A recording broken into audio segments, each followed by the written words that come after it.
Welcome to the Brighter English Academic Writing course.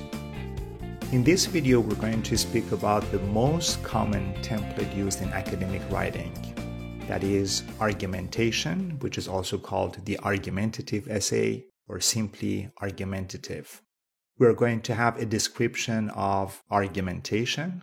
We will look at the components and structure of such essays, and then we'll go into detail to learn how to write such essays. And along the way, we will look at lots and lots of examples.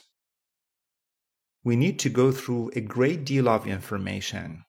The video will be intensive and fast-paced, so make sure that once in a while you pause and take notes, and also you use the time-stamped outline to navigate around, and also watch again so that you can review and reinforce.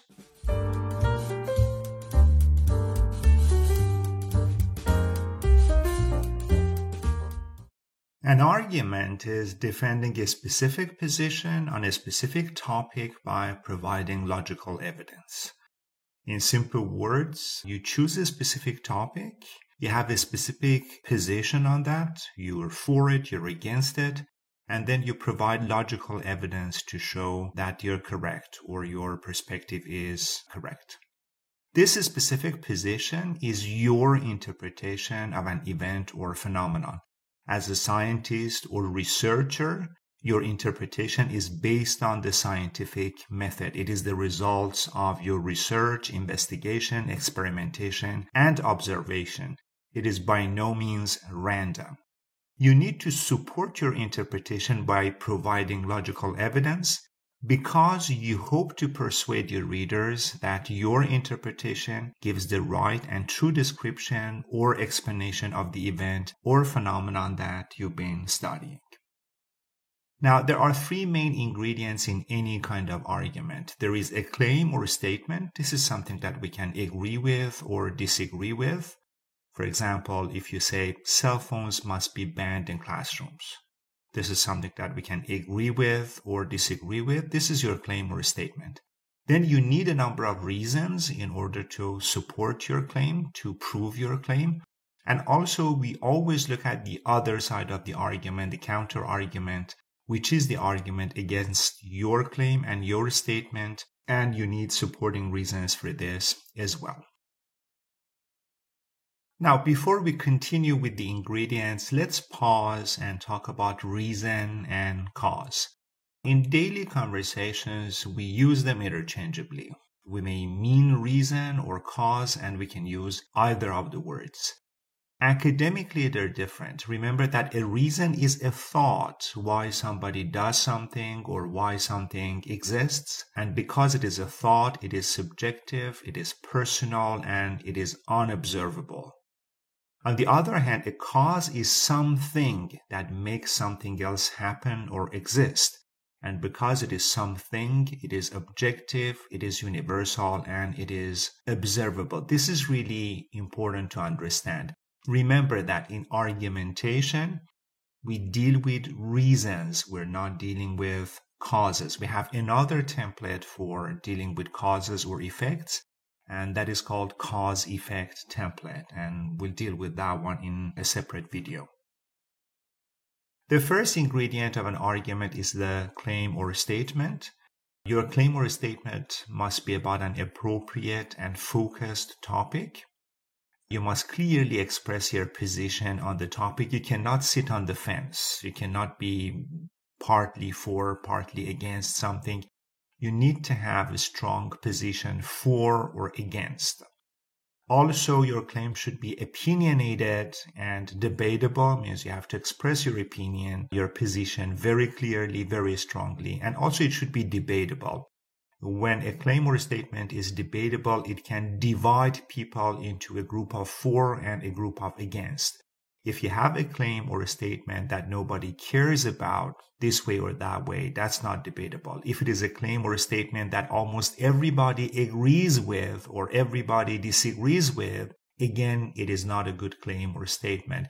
You want something that divides people. That is the value of having an argument. And also remember, you cannot debate factual information, so your claim or statement cannot be factual information.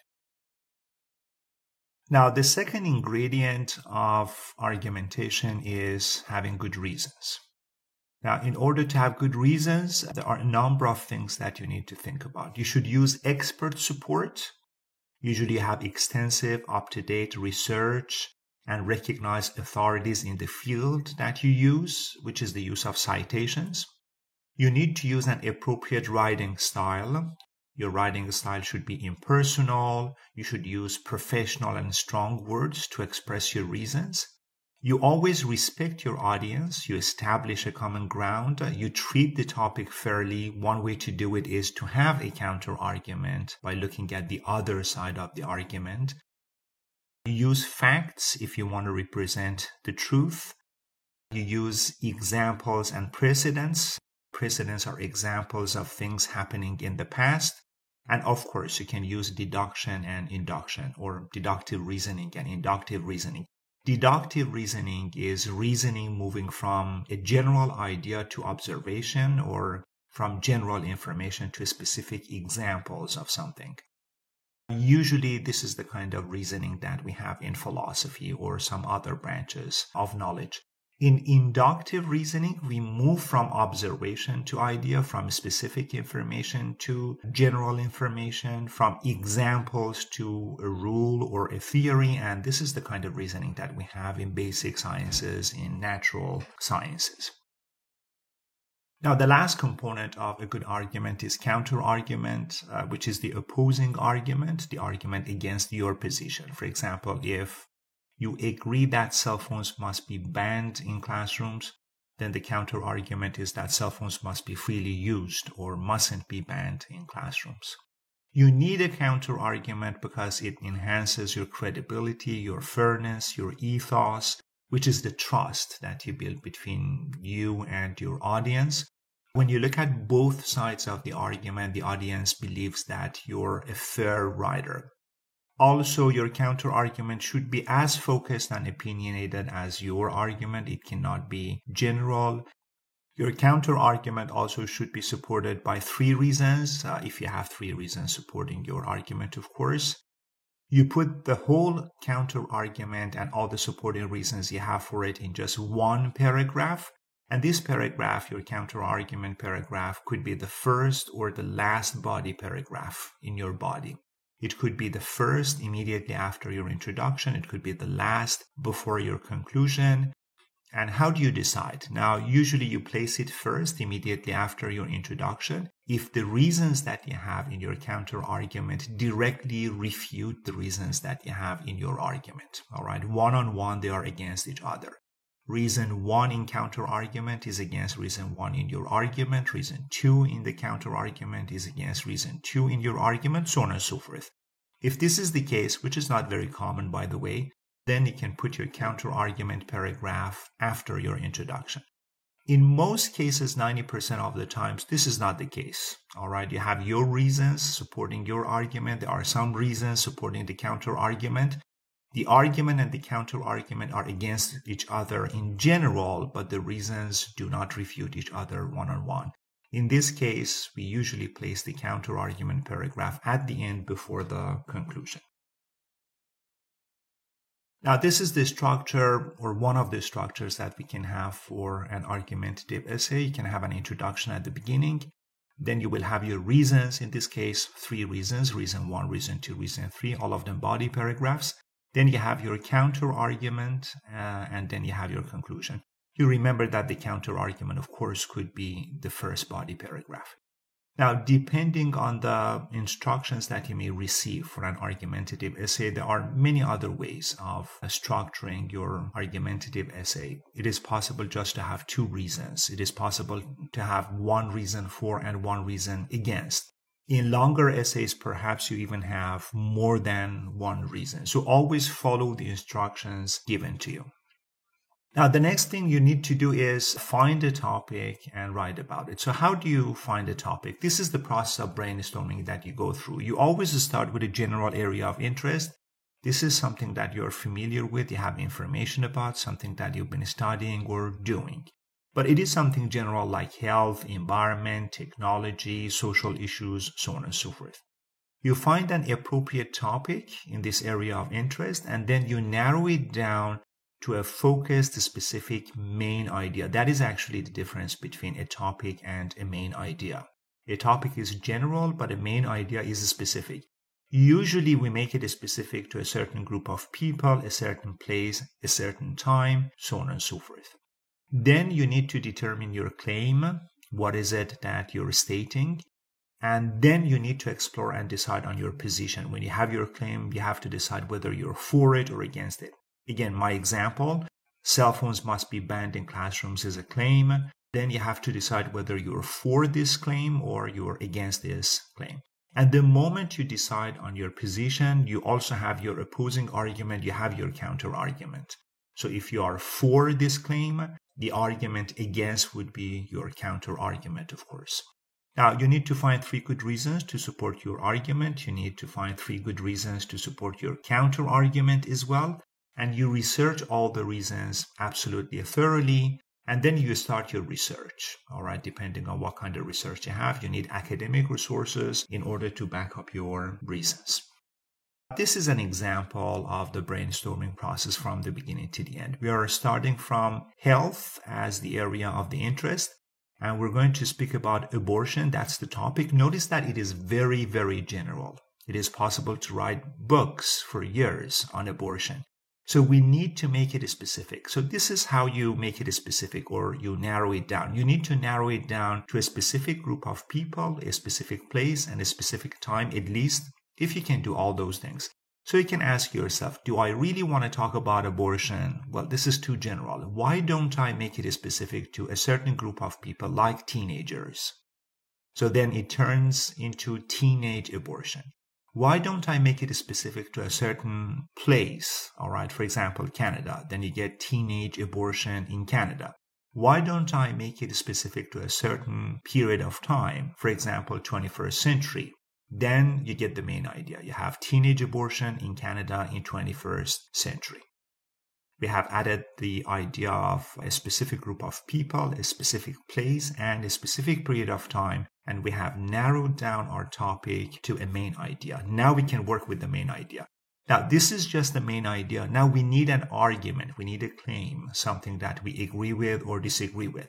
And the argument is abortion must be legal and freely available to all teenagers in Canada.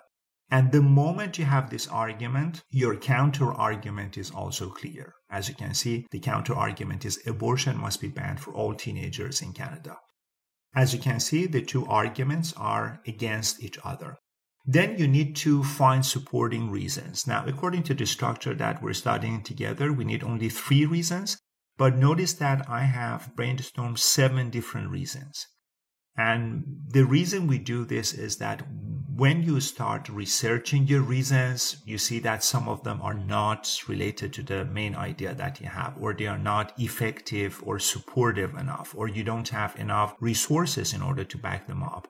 Remember, later on in the body, you need to have data, citations, statistics, charts, graphs, a variety of supporting tools, especially academic supporting tools, in order to support your ideas. So this is how you go through everything. You usually make a longer list, and then you work on the longer list that you have, and you find the best 3 reasons that you have. You do the same thing for your counter argument. All right. In this case, I have 4, but then I need to choose the best 3 reasons that I have for my supporting, for my counter argument.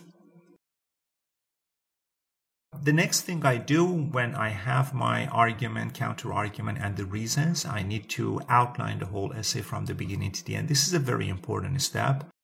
The outline is a map from the beginning to the end of the essay, showing all the steps. And usually what we do is that we use a Roman number to show the paragraphs. In this case, we have 4. We have the introduction, number 1, number 2, reason 1, then reason 2, then reason 3, then the counter argument, and the conclusions.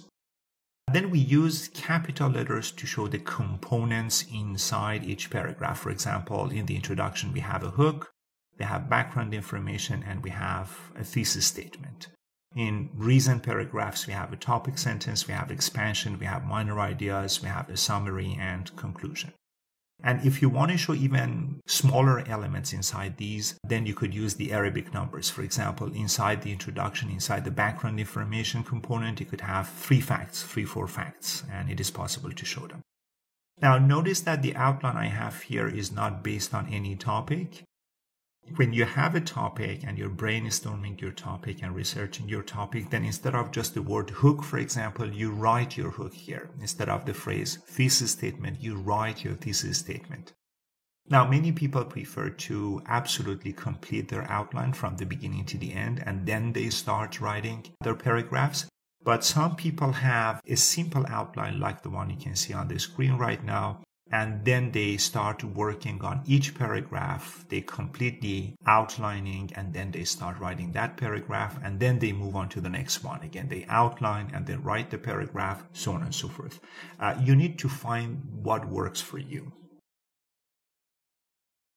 How do you write your introduction? So the first thing you do is you write your hook based on your main idea. Please refer to our video about introduction to see how to write hooks. For argumentation also, you could use any kind of hooks that we discussed before. Same thing is true for background information. You choose 3 or 4 facts about the main idea that you have in your argument, and you write about them. You can organize them in different ways. You can start from general facts and move on little by little to more specific facts. You can use contrastive background. You can use historical background. Please refer to our video on introductions to see how to write them. Then you have to write your thesis statement, which is the most important part of your essay. This is the backbone of your argumentation. And this is what you do. You name your main idea in your thesis statement. This is the topic that you have narrowed down and you have made focused and to the point.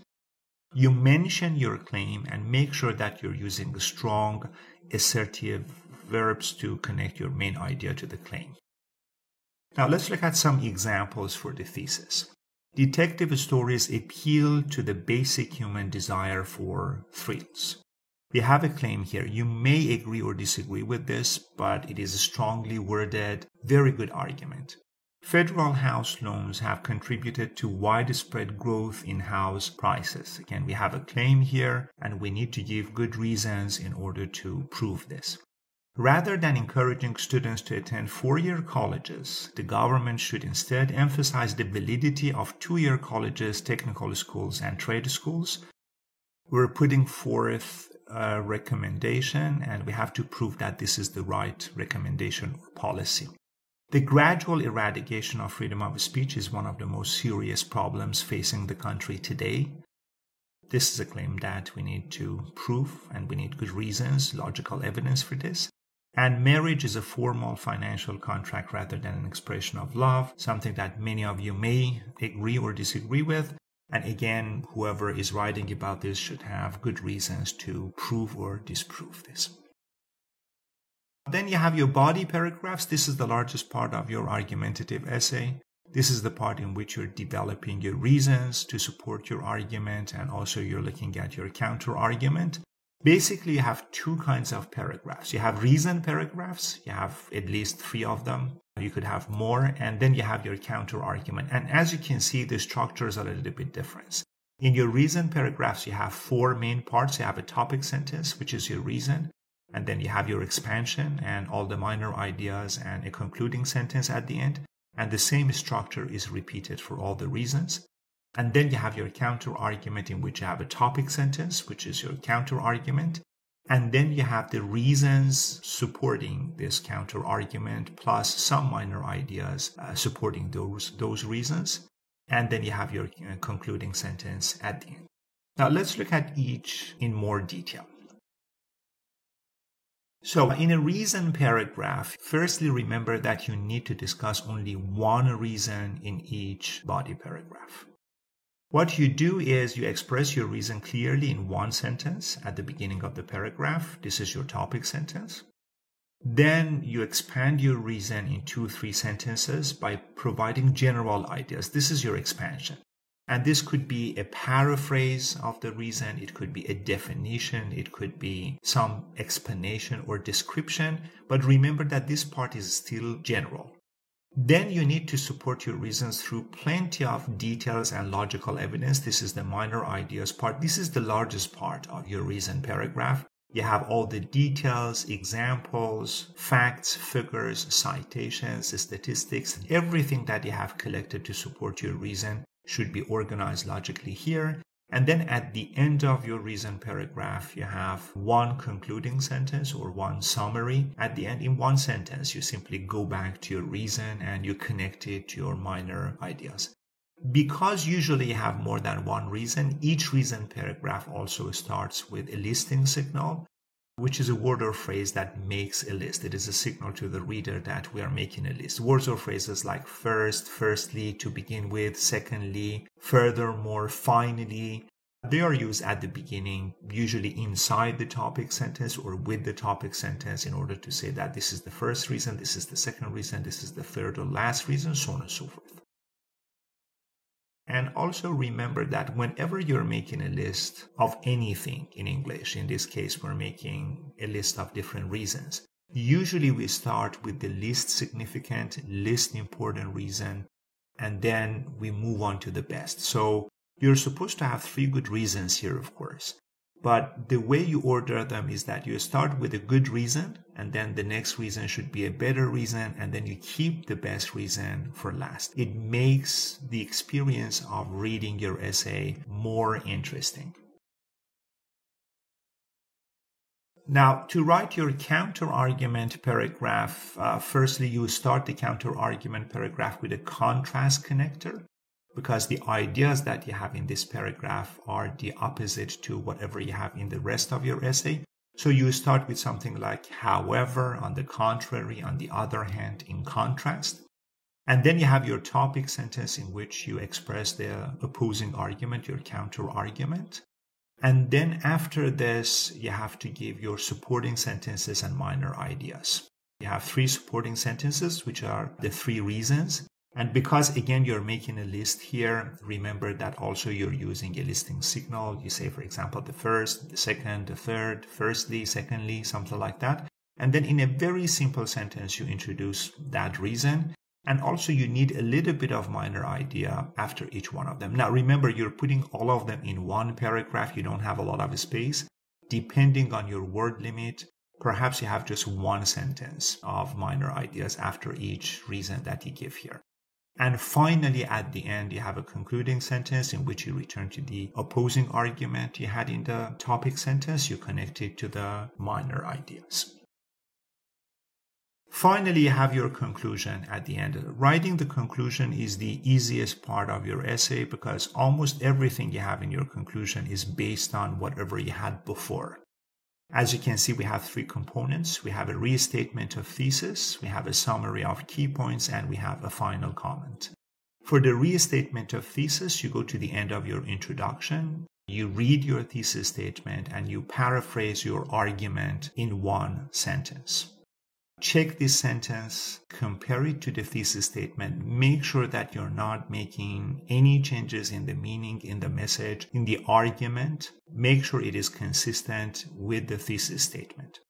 Then after this, you have the summary of key points. This is the largest part of your conclusion. This is the part in which you summarize your reasons. You don't need to summarize your counter-argument. You may be able to use your counter-argument for your final comment, but you don't need to summarize your counter-argument. So what you do here is you summarize all the 3 reasons that you've had in the same order. And the best way to do it is you go to the beginning of the first reason paragraph, you read the topic sentence. The topic sentence is the sentence that expresses the reason.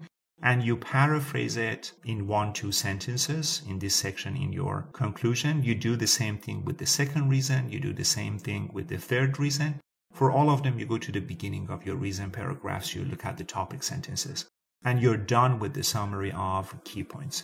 And finally, at the end, you have a final comment. All right. In the final comment, there are a variety of different things you could do. You just do one of them because it is one sentence at the end. You can highlight one of your reasons, perhaps your third reason, which is the most important one.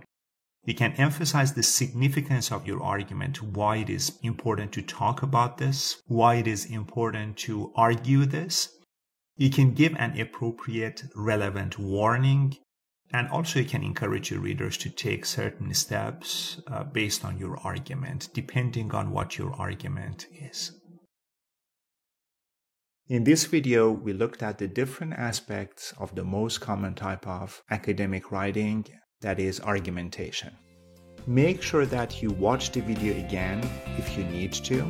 And most importantly, remember that you need to put all the ideas into practice. It is by writing that you learn how to write.